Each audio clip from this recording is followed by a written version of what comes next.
নমস্কার, আমি আবারও চলে এসেছি একটা রেসিপি নিয়ে। তো দেখো, প্রত্যেকেই আমরা ছোলার ডাল খাই। তো এখন প্রত্যেকের বাড়িতে আত্মীয় স্বজন, কেননা কালী পুজো মানে আত্মীয় স্বজন আছে।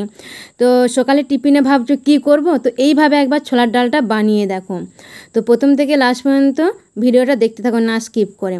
দেখো, ছোলা কলাইগুলো আমি ছোলার যে ডালটা সেটা হচ্ছে আমি আগের দিন রাত্রেবেলায় ভিজিয়ে রেখেছিলাম। তো ভিজিয়ে রেখে দিয়েছি। এটা প্রেসার কুকারে আমি সিটি মারবো 2টো।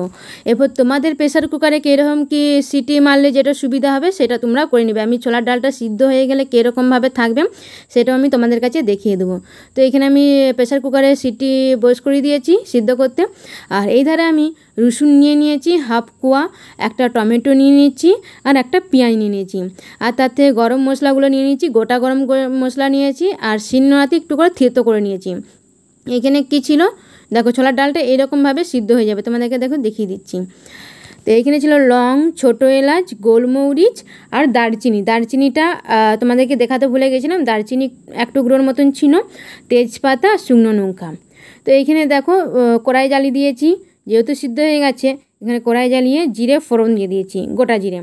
তো তেজপাতাটাকেও ছোটো ছোটো করে টুকরো করে নিয়েছিলাম, আর শুকনো লঙ্কা দিয়ে দিয়েছি। এইখানে গরম মশলাটা যেটা থেতো করে রেখেছিলাম সেইগুলো একে একে দিয়ে দিচ্ছি আমি। তারপর দেবো রসুনটা দেওয়ার পর একটুখানি ভেজে নেব। দেখো, এইভাবে ছোলার ডাল করলে না রুটি খেতে কারোর কোনো অসুবিধা হবে না। ছোটো থেকে বড় আঙুল চেটে রুটিটা খাবে, এবং ছোলার ডালটা বারবার ধরে বানাতে বলবে। তো এইখানে পেঁয়াজ আর টমেটো একসঙ্গে সব দিয়ে দিচ্ছি। আর আমার এখানে ছোলা কলাই ছিল 500, ছোলা কড়াই বলছি, ছোলার ডালটা ছিল 500। তো এইখানে হলুদ দিয়ে দিয়েছি, কালার অনুযায়ী তোমরা হলুদ দিয়ে দিবে, আর স্বাদ অনুযায়ী তোমরা নুন দিয়ে দিবে।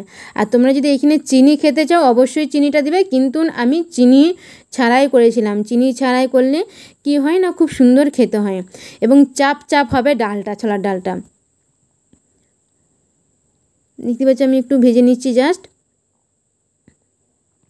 এগুলো যখনই একটা গন্ধ মানে একটা সেন্ট ছাড়বে তখনই আমি ছোলার ডালটা দিয়ে দেবো। এমনি মোটামুটি গরম মশলা একটা সেন্ট ছাড়ে। আর এইখানে যে দেখো মেথি পাতা দিয়েছি, তোমরা চাইলে মেথি পাতা বা ধনে পাতা বা ক্যারি পাতা 3টে পাতা ইউজ করতে পারো, বা 3টে পাতার মধ্যে যে কোনো একটা পাতা ইউজ করলে ভালো লাগবে। সবচেয়ে মেথি পাতাটা করলে কিন্তু না আরও বেশি ভালো লাগে, কেননা আমি ধনে পাতা দিয়েও খেয়েছি, ক্যারি পাতা দিয়েও খেয়েছি, কিন্তু মেথি পাতার স্বাদটাই আলাদা হয়। তো এইখানে ছোলার ডালটা পুরো আমি ঢেলে দিয়েছি, আর এখানে আমি জল ইউজ করব।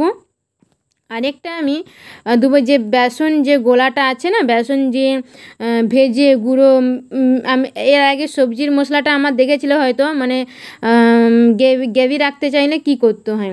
তো বেসনটাকে ভেজে একটু ওর সঙ্গে গরম মশলা বা চাট মশলা যা মশলা থাকবে নুন দিয়ে একটু ফেটে নিয়ে এটা 1 ফোঁটার মতন দিয়ে দিবেন, তাহলে আরও স্বাদ খেতে ভালো লাগবে। ওই খুন্তি করে আমি দিলাম, দেখলাম না মশলাটা, ওইটাই দিলাম একটু সামান্য।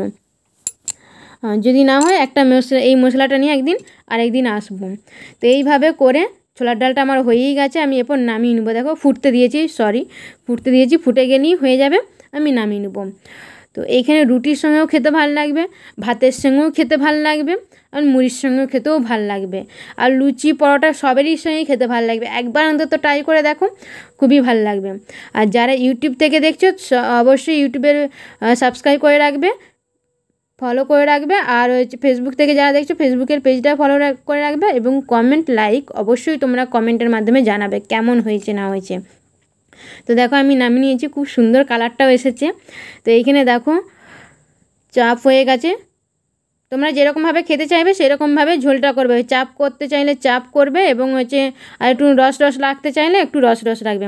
তো এর সঙ্গে পেঁয়াজ, লঙ্কা, শসা, স্যালাড মানে যা দিয়েই খাবেন তাতেই ভালো লাগবে। তো অসাধারণ খেতে হয়েছিল। তো চলো এখানেই শেষ করছি, ওকে।